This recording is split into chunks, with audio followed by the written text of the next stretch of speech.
It was the year 1898, a time of elegance, innovation, and mystery. In the heart of Paris, the renowned detective Jean Dupont sat in his office surrounded by the luxurious trappings of the Belle Époque era. His polished desk gleamed under the soft light, and the scent of freshly brewed coffee filled the air. Though he had solved countless cases, this one was different. This one was personal. Jean had received a mysterious letter earlier that week, written in elegant, flowing script. The letter, bearing no return address, simply said, "In a world of deception, you are the only one who can uncover the truth. Meet me at the old opera house at midnight. A betrayal of the highest order awaits you." The opera house, once a place of grand performances, had been abandoned for years. Its darkened halls whispered of the glories of the past, but now it stood like a ghost of its former self. That evening, Jean stood before the grand doors of the opera house, his coat collar turned up against the chill of the night. His keen instincts told him something was amiss. The letter had been sent to him by someone who knew him well, someone who understood his expertise in unraveling complex mysteries. As the clock struck midnight, a figure emerged from the shadows. A woman. She wore a velvet cloak that shimmered under the faint moonlight, and her face was obscured by a lace veil. Jean's heart skipped a beat. There was something familiar about her, but he couldn't place it. "You must be Jean Dupont," the woman said in a voice that was soft yet commanding.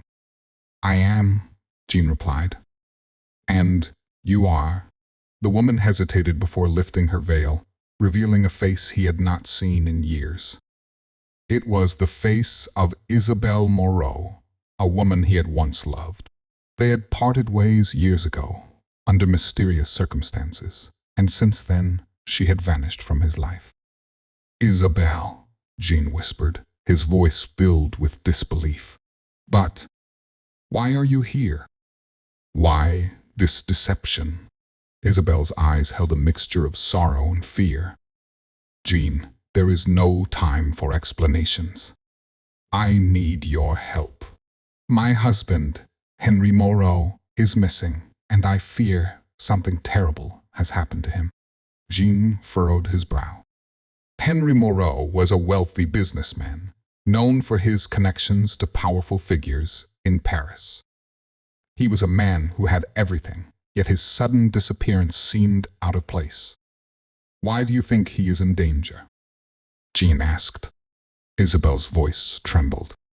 "Because Henry was involved in something he shouldn't have been. Something dangerous. And I fear that his enemies have found out. I have been receiving threatening letters, and now Henry is gone." Jean nodded. He could sense the urgency in her words. "Tell me everything you know. Start from the beginning." Isabelle took a deep breath, gathering her thoughts. Henry was always involved in high-stakes business deals, but recently he became obsessed with a new project. He said it would change everything, but he wouldn't tell me what it was. I tried to press him for details, but he became distant, secretive. Then, one night, he came home late, pale as a ghost. He said he had made a terrible mistake, and that he needed to leave Paris immediately. But before he could explain further, he vanished. Jean listened intently, piecing together the fragments of information. "And these threatening letters? What did they say?" "They spoke of betrayal," Isabelle replied. "They accused Henry of selling out to the wrong people, and they warned that he would pay the price for his actions." Jean knew that in Paris, betrayal often came with a deadly price. He was determined to uncover the truth. "Where did Henry last go?" Jean asked, his mind already racing with possibilities. "He said he was meeting someone at the old opera house," Isabelle answered. "But when I went there, I found nothing. Only a broken window and a trail of blood." Jean's pulse quickened. The opera house, The very place where they stood now had been the scene of something far more sinister than he had expected. Without another word, John gestured for Isabel to follow him. Together, they ventured deeper into the opera house, their footsteps echoing in the empty halls. The air grew colder as they descended into the lower levels, where the opera house's hidden chambers lay. It was here that Jean's instincts told him they would find the answers they sought. They reached a locked door, its iron handle cold to the touch. Jean tried the door, but it was firmly shut. He took out his tools and expertly worked the lock, finally gaining access to the room beyond. Inside, the scene was chilling. The room was dimly lit by a single, flickering candle. A large desk sat at the center, papers scattered across it. At the far end of the room, Henry Moreau's lifeless body lay sprawled on the floor, a single, bloody knife beside him. Jean knelt beside the body, examining the wound. It's a clean stab. Someone knew exactly what they were doing. Isabel gasped in horror. But who would do such a thing? Jean stood up, his mind already turning. Someone who had a reason to silence Henry. Someone who had the power to make him disappear.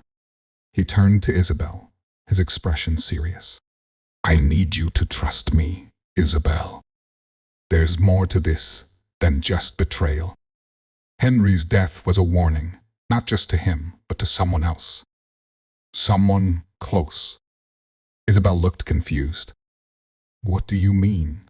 Jean's eyes narrowed as he pieced together the clues. Henry was involved in something far larger than you know. And I have a feeling it's not over yet.